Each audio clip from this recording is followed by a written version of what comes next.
I was pruning the hydrangeas along the back fence when I heard the sliding door open behind me. It was a Tuesday in October, one of those grey afternoons that settle over Oakville like a wool blanket, not cold enough to drive you inside, but heavy enough to make everything feel a little slower.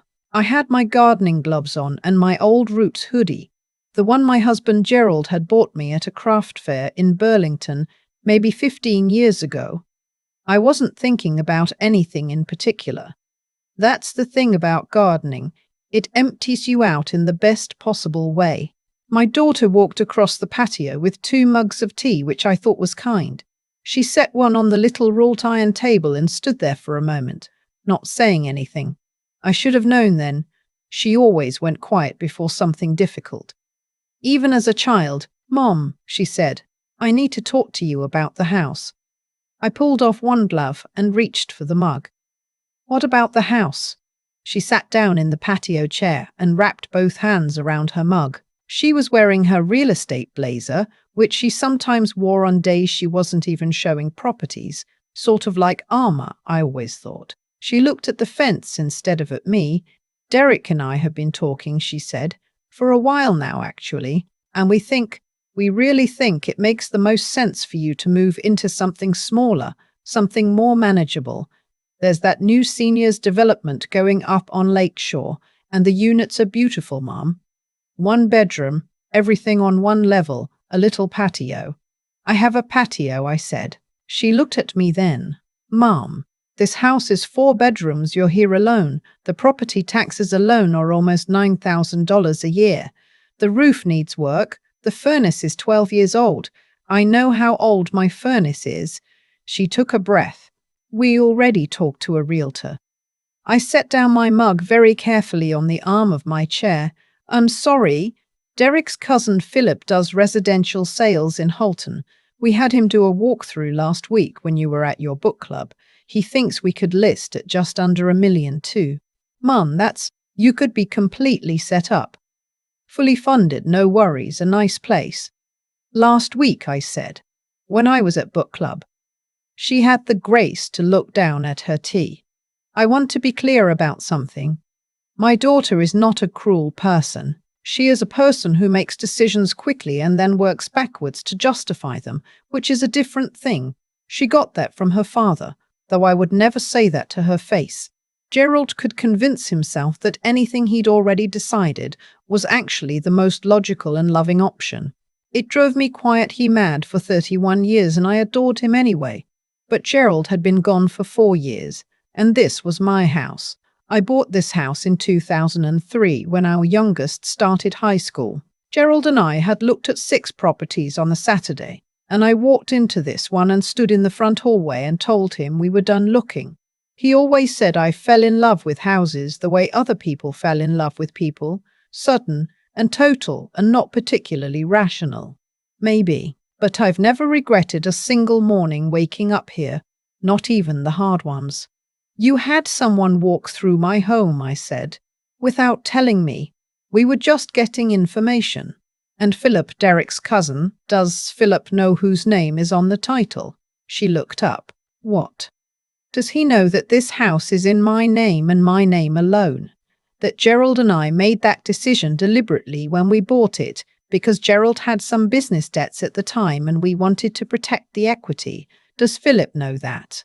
She was quiet. "Because I'm wondering," I said, "what exactly he thought he was assessing, and who exactly he thought had authorized him to assess it. My daughter is 41 years old. She has a real estate license, a husband who sells commercial flooring, 2 kids in French immersion, and a very confident manner that occasionally makes people forget she is not actually in charge of everything." She looked at me the way she used to look at me when she was 17 and had just realized her logic had a hole in it. "Mom, we're just trying to help." "I know you think that," I said. And I meant it. That was the worst part. I meant it completely. I picked my glove back up and went back to the hydrangeas. After a few minutes, she went inside. I stood there with my pruning shears and looked at the back of my house. The kitchen window with the slight frost damage on the lower pane that I kept meaning to get fixed. The cedar deck that Gerald built over 2 weekends in 2008 with our neighbor Frank, and a lot of beer and some creative swearing. The hydrangeas that I'd planted as 3 small sticks and watched grow into something that now brushed the fence on both sides. I wasn't angry yet. I was something else. A little cold, a little still. Like the hour before a storm when the birds go quiet. I didn't sleep well that night. Derek came for dinner on the Friday, which was usual. They came most Fridays, they and the grandchildren, and I made something simple and we ate at the big dining table that fit all of us. I watched him across the table, my son-in-law with his broad shoulders and his easy laugh, cutting up his grandson's chicken, teasing my daughter about something, and I thought, he genuinely believes he is doing me a favor. He genuinely cannot see how he walked into my home like an executor. That bothered me more than the anger would have. After the kids were watching something in the living room and my daughter was loading the dishwasher, Derek put his elbows on the table and gave me the look. The one men give you when they're about to explain your life to you. I know it's a big change, he said. Change is hard. But you have to think practically, Ruth. You're 67. This house is a lot for one person.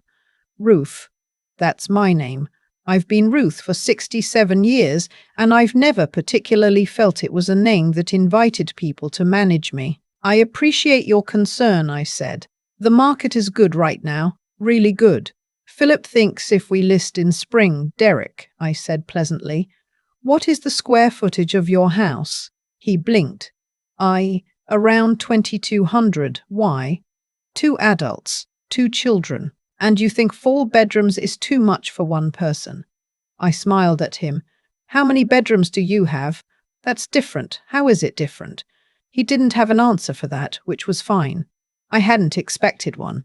What I didn't tell him, what I hadn't told either of them, was that 6 weeks earlier, I'd had a phone call from my family lawyer.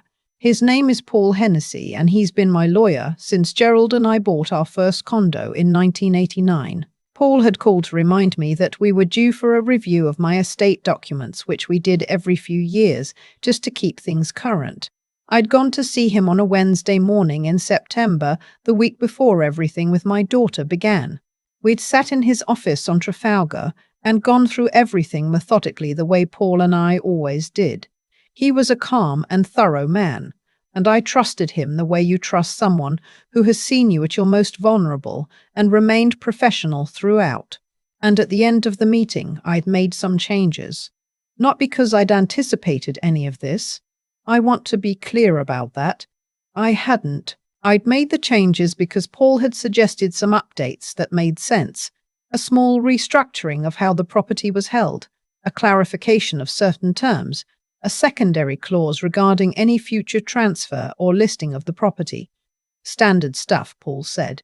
Just tidying the edges. I signed where he told me to sign, and I went home, and I made myself a sandwich, and I didn't think about it again until my daughter stood in my garden and told me a stranger had walked through my house. November came. My daughter stopped bringing it up directly, but I could feel it. In the way she looked at the ceilings when she visited, calculating in the way Derek mentioned the lakeshore development twice in passing. They were waiting me out. They thought if they let it sit, I'd come around. I did not come around. What happened instead was that my daughter, in early December, called Philip again. I found out about this not from her, but from my neighbor Barbara, whose daughter is in the same book club as Philip's wife, and who told me with the particular delicacy of a woman delivering bad news that she'd heard my place might be coming on the market in the spring. Barbara said it gently. She was watching my face. That's interesting, I said. I thought you might not know that was going around. I appreciate you telling me, I said, and I went home and called Paul. Paul was quiet for a moment when I told him what I'd heard. Then he said, Ruth, let me just pull up your file. I heard him typing. Okay, he said, yes. As we discussed in September, the property is held in your name alone. Any listing or sale requires your written authorization and signature. Without that, any agreement Philip or anyone else presents to a buyer would be unenforceable. You can't be listed without you. And if they tried, then they'd be attempting to fraudulently list a property they don't own. That's not a civil matter, Ruth. That's criminal. I sat in my kitchen for a long time after I hung up. The furnace hummed. The hydrangeas outside the window were bare now, just brown sticks in the grey December light. But I knew they'd come back. I knew a lot of things I hadn't said yet. I called my daughter that evening. I asked if she and Derek could come by on Saturday. Just the two of them, not the grandchildren. She said of course. She'd thought we might need to talk. I spent the next 2 days doing some research. Not because I needed confirmation of what Paul had told me, but because I wanted to understand the full picture. What I learned was this. In Ontario, a property cannot be listed or sold without the registered owner's explicit written consent. It doesn't matter who has a key. It doesn't matter who paid for renovations or who thinks they know what's best. The title is the title. My name is on it. That's the whole story. What I also learned, from a brief and unsettling conversation with my nephew who happened to work in financial compliance, was that my son-in-law's business was not doing as well as the Friday dinners suggested. The commercial flooring market had taken a hit over the last year. Derek's company had lost 2 major contracts. My nephew mentioned it carefully without meaning to imply anything, but I'm not a woman who misses implications. They needed money. Not my daughter genuinely worried about aging money. Need money. I slept on that. I slept on it for 2 nights, and I woke up on the Friday morning feeling, strangely, calm. Not the cold stillness before the storm, just calm. Like something had settled. They arrived at 11 on Saturday. My daughter brought coffee from the Tim Hortons on Kerr, which meant she was trying to soften something. Derek sat on the couch with his coffee cup on his knee and the look of a man who has rehearsed. "Mom," my daughter said, "we want to be straight with you." "Good," I said. "I want that too." She talked for a few minutes about finances, about the market, about the cost of upkeep, about how much they worried. It was mostly true. It was also not the whole truth. When she finished, I said, "Can I ask you something directly?" She nodded. "Is Derek's business in trouble?" The silence was its own answer. Derek set down his coffee cup. My daughter looked at the floor. "We're going through a difficult patch," Derek said finally. "It's temporary." "I understand," I said. "I want you to know that I hear that, and I take it seriously, and if you had come to me and told me that, I would have listened. I would have talked with you about what support might look like." I paused. "But you didn't do that. You brought a realtor through my home without my knowledge. You started telling people in our community that my house was going to market. You made decisions about my life and my property without asking me." "Mom, let me finish." I kept my voice even. It wasn't difficult. I'd had 2 weeks to arrive at this conversation. I spoke with Paul Hennessy. "I want you to understand something clearly. This house cannot be listed, cannot be sold, cannot be transferred without my written authorization. If you attempt to list it without that authorization, you would not simply be overstepping, you would be committing fraud.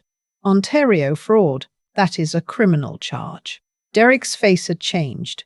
He looked younger suddenly, less broad. "I'm not saying that to threaten you," I said.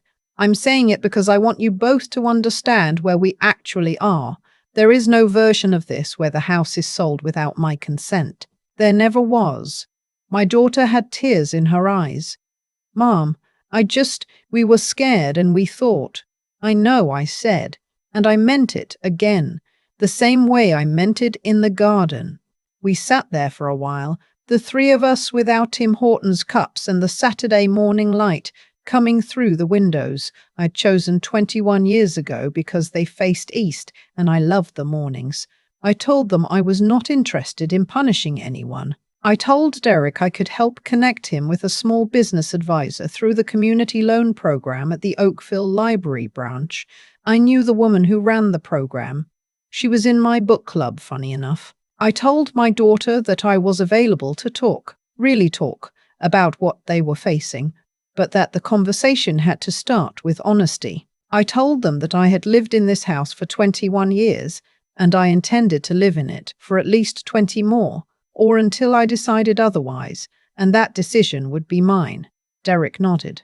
He looked like a man standing in the aftermath of something, assessing the damage and finding it less than expected. My daughter reached across the coffee table and took my hand, and I let her. After they left, I washed the mugs and put on my boots and went outside, even though it was December, even though the garden was bare. I walked around to the back and stood on the cedar deck and looked at the yard, the hydrangea sticks, the frost on the grass, the fence Gerald and Frank put up the same summer as the deck, slightly crooked on the east side in a way I had always privately loved.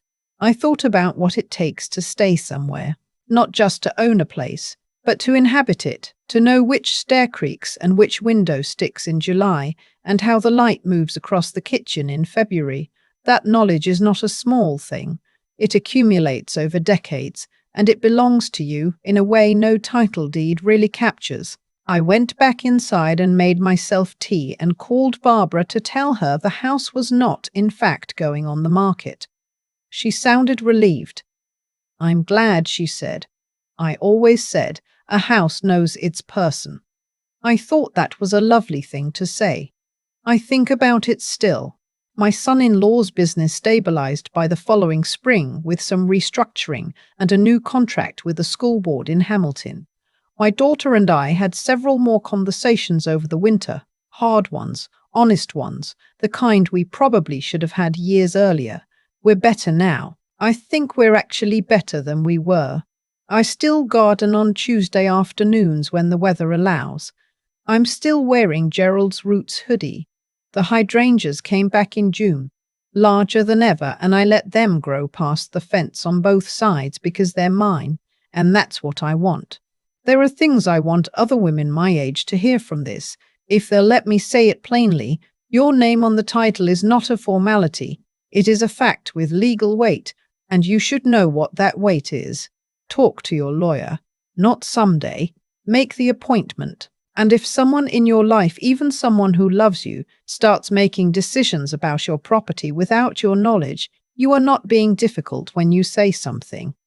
You are being exactly what you should be. I was 67 years old and I had raised a daughter and buried a husband and paid a mortgage for 2 decades and planted things that survived the winter.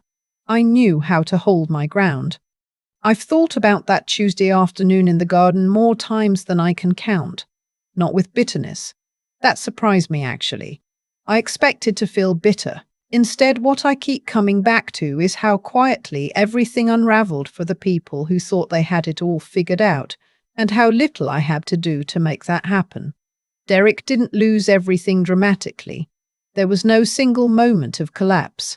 What happened was slower and, in some ways, harder to watch. A business that had been built on the assumption that confidence was the same thing as competence, slowly meeting the reality that it wasn't. The school board contract that stabilized things came only after months of genuine reckoning, after conversations he hadn't wanted to have and decisions he'd been avoiding. I don't take satisfaction in that, but I notice it. Actions move in one direction and consequences follow in another, and eventually they meet. What I think about most is the choice my daughter made to walk into that garden with 2 mugs of tea and a prepared speech instead of the truth.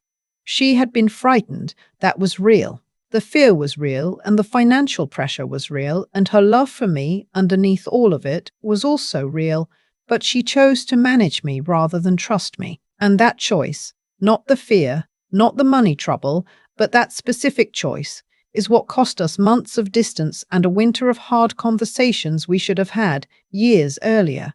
I've lived long enough to know that the people who tend to make that choice, the choice to maneuver instead of speak plainly, are usually people who somewhere along the way decided that honesty was too risky, that telling the truth might cost them something. What they don't account for is what the maneuvering costs instead.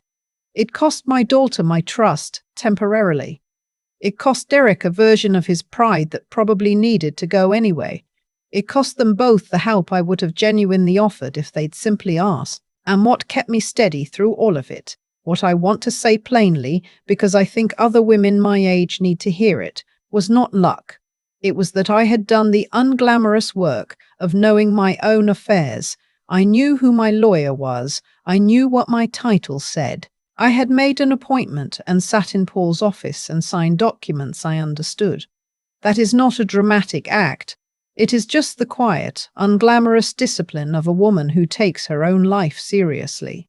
There's something else, too. Something I couldn't have named in the moment but can name now. I didn't collapse when my daughter said what she said in that garden. I didn't go cold with panic or hot with rage. I picked up my pruning shears and went back to work, and I thought clearly and I made a plan. That steadiness, I earned it. Not through anything exceptional, but through 67 years of getting back up after things that were harder than this. You build that kind of inner footing slowly, the way a garden builds itself, season by season, and you don't always know it's there until you need it. Ruth kept her house, she kept her dignity, and she kept in the end her daughter on better terms than before. That's not a small thing. That's everything, really.